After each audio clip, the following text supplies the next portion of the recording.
Probablement que vous vous êtes déjà demandé comment demeurer en communion avec Dieu. Puis je suppose que si vous êtes ici ce matin, c'est parce que la question vous intéresse quelque peu. Eh bien, c'est une question qui préoccupait déjà le roi David il y a plus de 1000 ans avant Jésus-Christ. Alors, c'est une question qui date, hein? Et ce matin, c'est ce que j'aimerais explorer avec vous. Comment rester ou qui sera en communion avec Dieu, comme vous le voyez affiché à l'écran. Et pour ce faire, nous allons lire le psaume 15. Ça va être notre point de départ. Je vais essayer de le trouver. Le voilà. Et puis, il est affiché à l'écran pour ceux qui ont leur Bible, vous pouvez ouvrir votre Bible si vous l'avez en support papier comme moi. Et d'autres l'ont en support électronique dans leur téléphone. Alors, vous pouvez y aller avec votre téléphone. Donc, le psaume 15. Psaume de David. Ô Éternel, qui séjournera dans ta tente? Qui demeurera sur ta montagne sainte? Celui qui marche dans l'intégrité, qui pratique la justice et qui dit la vérité selon son cœur. Il ne calomnie point avec sa langue, il ne fait point de mal à son semblable, et il ne rejette point l'opprobre sur son prochain. Il regarde avec dédain celui qui est méprisable, mais il honore ceux qui craignent l'Éternel. Il ne se rétracte point s'il fait un serment à son préjudice. Il n'exige point d'intérêt de son argent. Il n'accepte point de don contre l'innocent. Celui qui se conduit ainsi ne chancellera jamais. Alors, on a au verset 3, on a, pas au verset 3, mais au verset 1, une question d'importance. Éternel, qui séjournera dans ta tente? Qui demeurera sur ta montagne sainte? Et le titre de ce matin, que j'ai résumé de cette façon, prochaine diapo. Oui, qui séjournera en communion avec Dieu? En réalité, c'est un résumé de ce psaume-là. C'est une façon d'exprimer autrement l'idée qui est, non pas le psaume, mais le verset 1. Parce qu'en effet, les deux expressions qu'on retrouve dans le verset 1, c'est le sens de ces deux expressions-là. Comment demeurer en relation, en communion avec Dieu. C'est une façon pour David de dire qu'il souhaitait être en communion avec Dieu. Il ne faut pas oublier que les cantiques, c'est-à-dire les psaumes, ce sont des cantiques. Des cantiques, c'est de la poésie. Alors, dans la poésie, on les chantait à l'époque de David, puis dans le temple, à l'époque de Jésus, on chantait ces chants, c'était leurs cantiques. Et c'est de la poésie, puis dans la poésie, on a des images. Alors, voici deux images que David prend pour exprimer son désir d'être en communion avec Dieu. Parce que la tente et la montagne sainte, bien, ça fait référence au sanctuaire de Dieu, là où Dieu était réputé habiter. Hein? On pensait que, on sait aujourd'hui que Dieu est partout, mais à l'époque des anciens Israélites, la présence de Dieu, même si on savait que les cieux des cieux étaient trop grands pour contenir Dieu, l'idée de la présence de Dieu au milieu de son peuple, c'était dans le sanctuaire. Plus précisément, dans l'arche, là où était l'arche d'alliance. Alors, quand David écrit ça, « Qui séjournera dans ta tente ?» C'est la tente qui servait de sanctuaire. Puis la montagne sainte, c'est une fois qu'on est arrivé à Jérusalem et que David s'est établi à Jérusalem, la montagne sainte était là où était le sanctuaire de Dieu et où le temple a été construit plus tard, après David. Parce qu'on sait que ce n'est pas David. Il voulait construire un temple, mais ce n'est pas lui qui l'a construit. C'est son fils. Donc, pour David, en réalité, il ne s'agissait pas d'habiter littéralement dans le sanctuaire de Dieu, parce qu'il dit « Qui séjournera dans ta tente? » Il ne s'agissait pas d'habiter là vraiment. Ce sont deux images qu'il utilise pour communiquer son désir de vivre en communion avec Dieu. Qui va habiter dans ta tente? Qui va habiter dans ta présence? C'est ça qu'il signifie ici, c'est-à-dire habiter Être en communion avec Dieu, habiter dans sa bénédiction, jouir de sa présence et de sa protection. C'est ça le sens de ces deux versets-là. Évidemment, le psalmiste connaissait la réponse à ces deux questions ou à sa question, parce qu'il nous en parle dans les versets suivants. Alors, on va examiner le contenu de sa réponse. Et on va voir que sa réponse soulève quelques questions quand même. Alors, on va commencer par examiner le contenu, puis après, on regardera certaines questions que ça peut soulever, une réponse semblable. Alors, la réponse, on la trouve dans les versets 3, 4 et 5. Et puis, ils sont affichés là, oui, le verset 2. Alors, il commence. Puis, qui va habiter dans sa tente, dans la tente de Dieu, dans la présence de Dieu? Bien, c'est celui qui a une vie intègre, comme on le voit au verset 2. Celui qui marche dans l'intégrité, qui pratique la justice et qui dit la vérité selon son cœur. Ça, c'est la première partie de la réponse. La deuxième partie de la réponse, c'est celui ou celle, hein? Non, j'aurais dû dire la personne. J'ai resté conforme au texte ici, là, parce qu'il y a utilisé le masculin, mais c'est la personne, n'est-ce pas, qui ne fait pas de mal à son prochain ou à sa prochaine. Alors, cette personne-là ne fait pas de mal à son prochain, c'est-à-dire qu'elle ne calomnie pas de sa langue. Vous savez ce que c'est, calomnier? Dire des choses qui sont dire du mal. Elle ne fait pas de mal à son prochain et elle ne jette point l'opprobre sur son prochain. Troisième partie de la réponse, troisième élément, c'est la personne qui honore ceux qui craignent Dieu. Il regarde avec dédain celui qui est méprisable. Ah, ça nous cause un petit problème peut-être, là. Regarder avec dédain. En fait,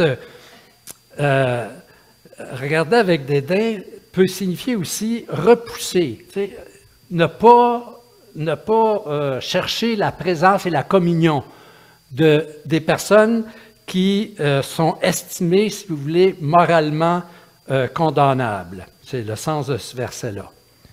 Et puis, les personnes qui honorent ceux qui craignent Dieu. Alors, cette personne-là, elle honore ceux qui craignent Dieu, plutôt que de chercher la compagnie de ceux qui sont moralement condamnables. Et le quatrième élément de réponse qu'on trouve dans le verset 4 et 5, c'est la personne qui ne cherche pas son intérêt au détriment des autres. C'est-à-dire, elle ne se rétracte pas, cette personne, si elle fait un serment à son préjudice. Le serment, là, ça tenait, c'est un peu le contrat à cette époque-là. Hein? Il n'y avait pas des contrats comme quand vous allez acheter quelque chose, ils vous font signer un contrat. Là. Vous changez de voiture, ils vous font signer un contrat. Mais à cette époque-là, là, c'était plutôt le serment. Il y avait des contrats papier, oui, ça existait, mais le serment, dans la vie de tous les jours, là, c'est ça qui scellait l'engagement. Alors, cette personne-là, ben, elle ne se rétracte pas si elle fait un serment à son préjudice. Hein, on s'engage, là, puis là, on dit, quand on y pense comme il faut, là, on dit, oh là là, j'ai fait une petite erreur, ce n'est pas à mon avantage, cette affaire-là. Je me rétracte, j'en tiens pas compte. Alors, cette personne-là qui va habiter dans la présence de Dieu, c'est la personne qui ne cherche pas là, toujours son avantage. C'est ce qu'il dit d'ailleurs. Il n'exige pas d'intérêt de son argent. Ça, c'est un bon verset à apporter quand vous allez renouveler votre hypothèque. Hein? Non. Mais il faut comprendre qu'on n'était pas non plus dans le même système économique. La personne qui empruntait de l'argent, là, c'est la personne qui se retrouvait dans une extrême pauvreté, là, qui avait perdu, en fait, il n'y avait plus de moyens de subvenir à ses besoins. Il avait généralement vendu l'ensemble de ses possessions pour essayer de nourrir sa famille. S'il y avait un champ, il avait vendu son champ. S'il y avait des animaux, il avait vendu ses animaux. C'est la personne qui se retrouverait devant rien. Et là, ben, la solution, c'était de demander à quelqu'un, Kevin, pourrais-tu me prêter un certain montant? Puis là, ben, Kevin ne faisait pas ça, mais Mario, lui, il faisait ça. Il disait, oui, oui, oui. Ah, ah, ah, voilà la bonne affaire. Et là, il chargeait l'intérêt. En fait, il y a des gens qui, comme aujourd'hui, abusaient de la situation. Et c'est ça que ce verset fait allusion ici. J'aurais pu commenter les autres aussi, je suis passé rapidement. Et il n'accepte pas de présent contre l'innocent, ça vous comprenez bien. C'est les pots de vin là, ou les choses pour nuire à quelqu'un. Hein. Alors, c'est cette personne-là. Alors, si on résume là, rapidement, qui est la personne ou qu'est-ce que ça prend pour être en communion avec Dieu? C'est la personne qui a une vie intègre, comme on le voit au verset 2. C'est celle qui ne fait pas de mal à son prochain, comme on le voit au verset 3. La personne qui honore ceux qui craignent Dieu et qui ne cherche pas plutôt son intérêt au détriment des autres. Voilà la réponse du psalmiste. En fait, la personne qui verra Dieu est celle qui traite bien son prochain. C'est un résumé, en anglais, j'aime l'expression en anglais, on dit nutshell, in a nutshell, dans une coquille de noix. C'est compact. C'est un résumé compact de la loi qui a été donnée à Moïse de prendre soin des uns des autres à l'intérieur du peuple de Dieu. C'est ça, ce résumé qu'il nous donne. Ça, c'est pour le contenu. Maintenant, je vous ai dit que ça soulève certaines questions, et c'est une réponse qui étonne un petit peu, parce que cette réponse soulève la problématique de la relation entre la grâce et la foi et les œuvres. Si vous avez observé, tout ce que David dit, qui va être en communion avec Dieu, mais tout ce qu'il nous dit, c'est des choses à faire. Fais ça, fais ça, fais ça, fais ça, fais ça. Les pharisiens, ils étaient contents.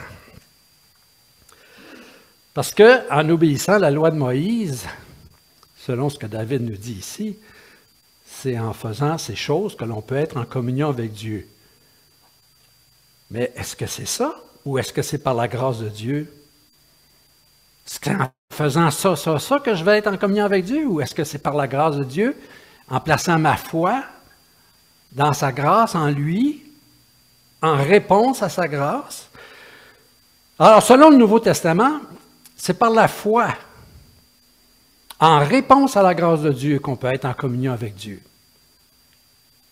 Alors, si c'est le cas, pourquoi est-ce que David, quand il pose la question, qui habitera dans ta tente, qui habitera sur la montagne sainte, pourquoi est-ce qu'il ne dit pas tout simplement, c'est par la foi, par la grâce de Dieu, c'est comme ça. Ça serait plus simple. Et cette question a été posée à l'apôtre Paul bien longtemps après que David a soulevé cette question-là. Et il y a répondu à plusieurs endroits dans le Nouveau Testament. Puis je vais faire comme Marielle ce matin, je vais mettre ça sur une feuille, puis je vais mettre ça là-bas, puis vous irez voir tous les versets. Mais je vais vous en citer un quand même, qui résume, puis c'est un verset qu'on connaît bien. L'apôtre Paul, quand il s'est fait poser cette question-là, il a répondu, c'est par la grâce que vous êtes sauvés, par le moyen de la foi. Et cela ne vient pas de vous, c'est-à-dire, ce n'est pas parce que vous faites. C'est un cadeau, un don de Dieu.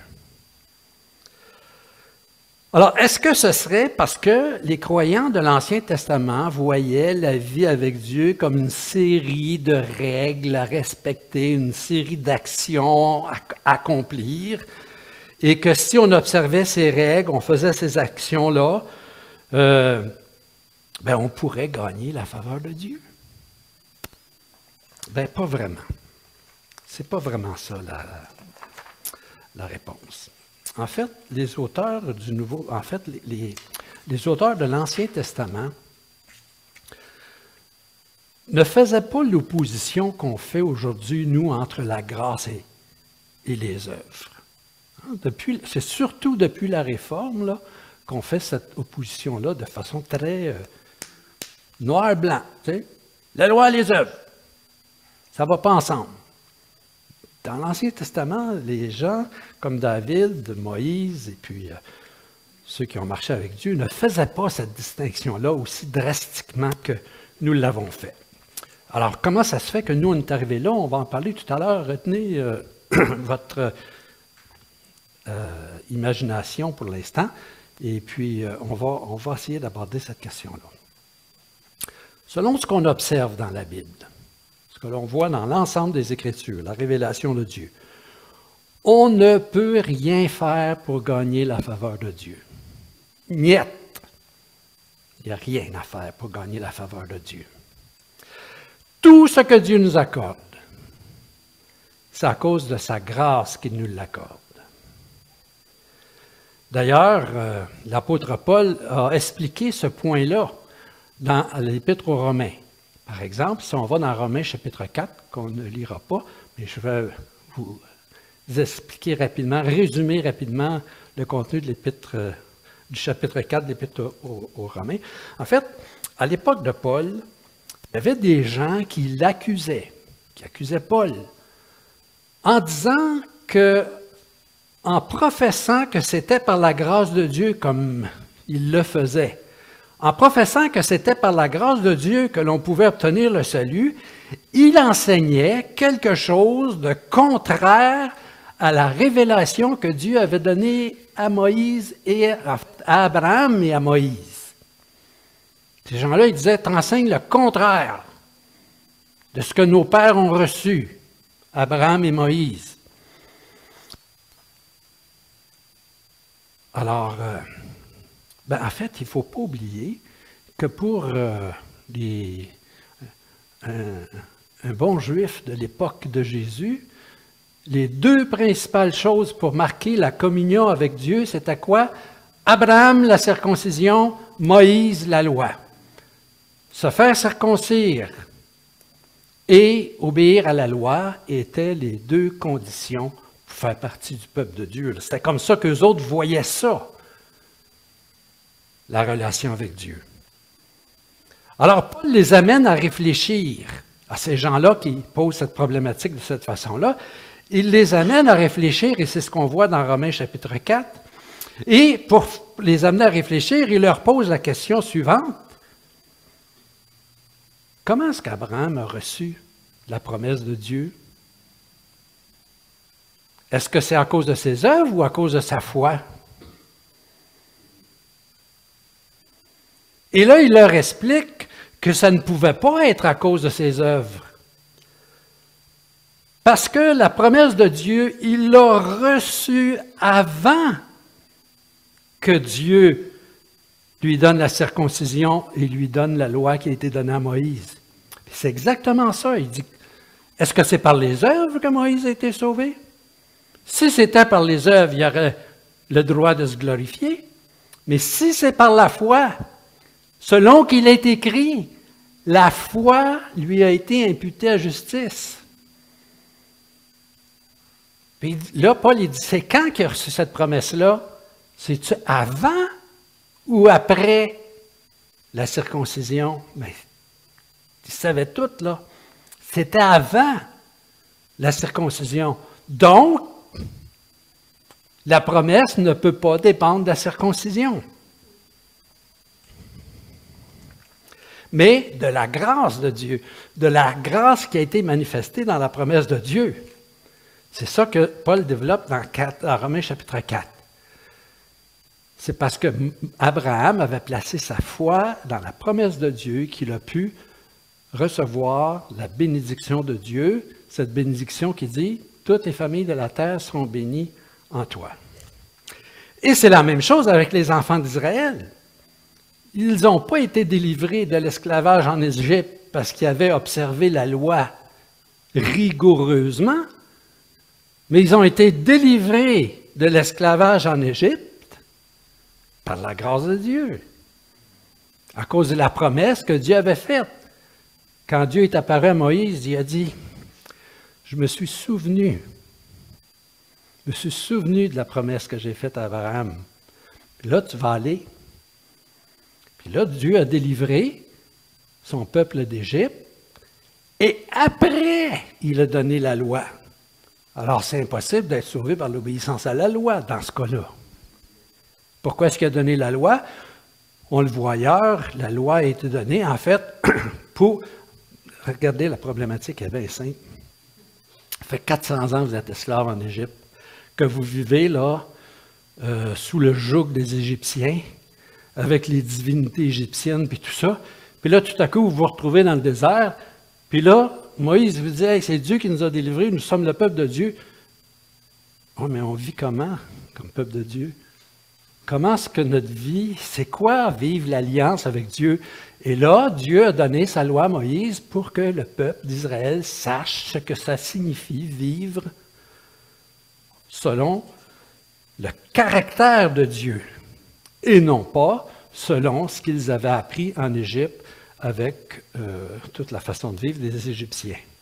Alors, pourquoi le psalmiste, si on revient à la question, pourquoi le psalmiste répond-il, comme il l'a fait à la question, qui sera en communion avec Dieu? Pourquoi est-ce qu'il insiste sur les actions? Bien, si le psalmiste, si David répond à sa question en insistant sur les actions qu'on a vues tout à l'heure, c'est que selon l'alliance qu'on retrouve autant dans l'Ancien que dans le Nouveau Testament, selon le principe de l'alliance entre Dieu et son peuple, la réponse de l'être humain à la grâce de Dieu envers lui, c'est de vivre conformément au caractère de Dieu.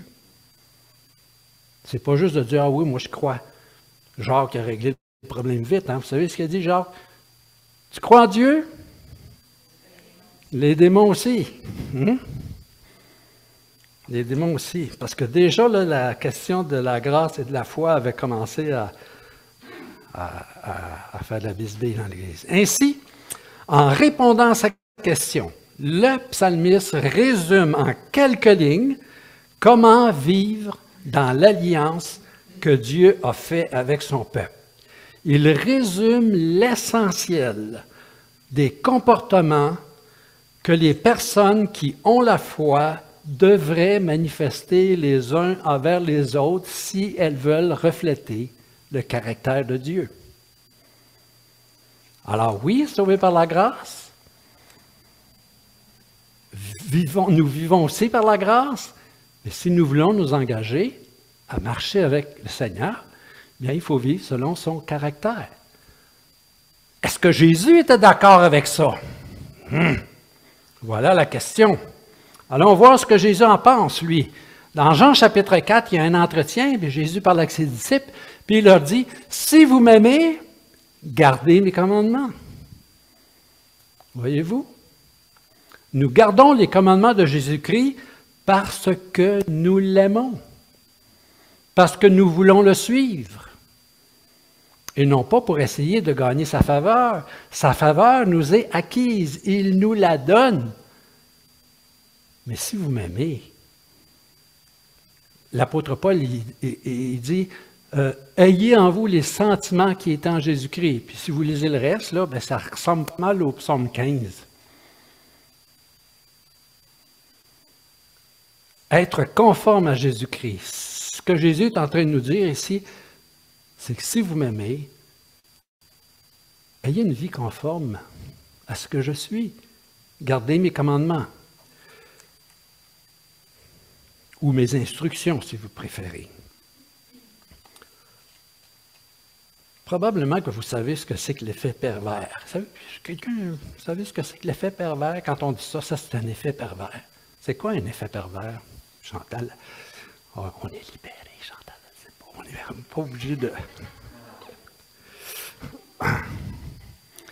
Bon, c'est simple, l'effet pervers, c'est un principe en sociologie qui est très, très, très simple à comprendre puis qu'on a découvert en étudiant les sociétés humaines puis la façon de se conduire des êtres humains.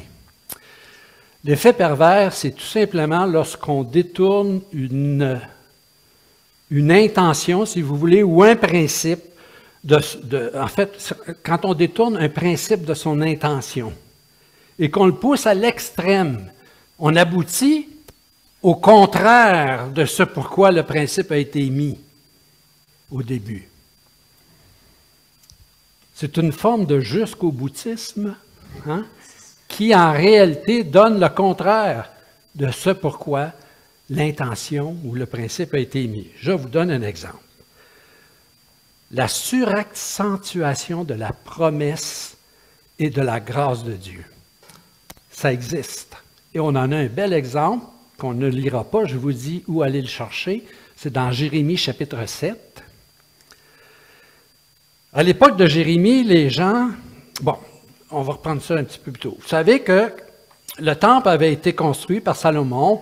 Dieu avait donné la promesse à Abraham, à Moïse, à David. David a dit, je vais construire un temple. Non, non, c'est pas toi, c'est ton fils. Mais la promesse a été renouvelée. Tu vas avoir un fils sur ton trône. Puis là, Salomon a construit le temple. Puis Dieu dit, je vais habiter là. Puis ce temple-là, ça va être ma résidence. C'est là que vous allez pouvoir venir m'adorer. À l'époque de Jérémie, les gens avaient poussé ça à l'extrême. Puis c'est-à-dire, oh, Dieu nous a promis qu'on allait avoir un descendant de David sur le trône à perpète et qu'il allait être là dans son temple toujours. Donc, mangeons et buvons, car demain nous mourrons. Hein? Dieu ne nous punira pas, peu importe comment on vit. Et là, Dieu dit à Jérémie, tu vas leur parler. Vous faites de la violence, vous commettez des adultères, vous exploitez le pauvre et l'orphelin, vous tuez, vous versez le sang, et là vous venez au temple et vous dites, ah, c'est ici le temple de l'Éternel, temple de l'Éternel, temple de l'Éternel. Il le répète 3 fois pour montrer que ces gens-là s'appuyaient sur le fait que Dieu avait fait une promesse, et là il disait, ah, on peut vivre n'importe comment. Parce que Dieu a fait la promesse, sa grâce va couvrir nos mauvais comportements. Profitons-en. Ça, là, c'est pas ça que la Bible dit. C'est un effet pervers de suraccentuer la grâce de Dieu. Oui, on est sauvé par la grâce, puis comprenez-moi bien, je ne suis pas en train de dire qu'on n'est pas sauvé par la grâce. On est sauvé par la grâce, mais la grâce ne nous donne pas la permission de vivre. Vous savez, Luther, ça vient de me venir. C'est comme Marielle, c'est pas écrit à mes notes, mais. C'est parce que tout à l'heure, Marielle a dit quelque chose. Elle a dit c'était pas écrit à mes notes. Elle a parlé d'un jeune pasteur.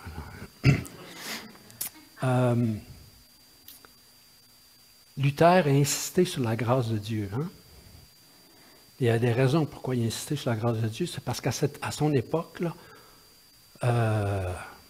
les gens insistaient sur les œuvres, et bon. Puis Luther a insisté sur la grâce de Dieu, et plusieurs années après, dans certaines de ses prédications, Luther dit, les chrétiens vivent comme des cochons. Parce que, après certains temps, les gens disent, ah, pareil comme à l'époque de Jérémie, on est sauvé par grâce. À quoi sert de suivre la volonté de Dieu, puisque Dieu va nous pardonner? Puis même à l'époque de l'apôtre Paul, encore là, c'est dans l'Épître aux Romains, en autre chose qui n'est pas écrite dans mes notes. Là. Quand l'apôtre Paul dit « Quoi donc pécherions-nous afin que la grâce surabonde? » C'est parce qu'il y a des gens qui accusaient l'apôtre Paul de dire « Ce que tu enseignes là, c'est que tu enseignes aux gens à pécher. Plus les péchés sont gros, plus la grâce de Dieu est grande. Alors, péchons et péchons, parce que plus mon péché est gros, puis plus mon sac est plein de péchés, mais plus ça va prendre une grâce de Dieu. Et dans le fond, le résultat, c'est que Dieu va être glorifié, puisque ma vie est tellement croche que Dieu la pardonne. Regardez comment il est généreux. Ça, c'est l'effet pervers. Puis l'autre effet pervers, puis on va aller peut-être un peu plus vite sur celui-là, mais c'est celui des pharisiens.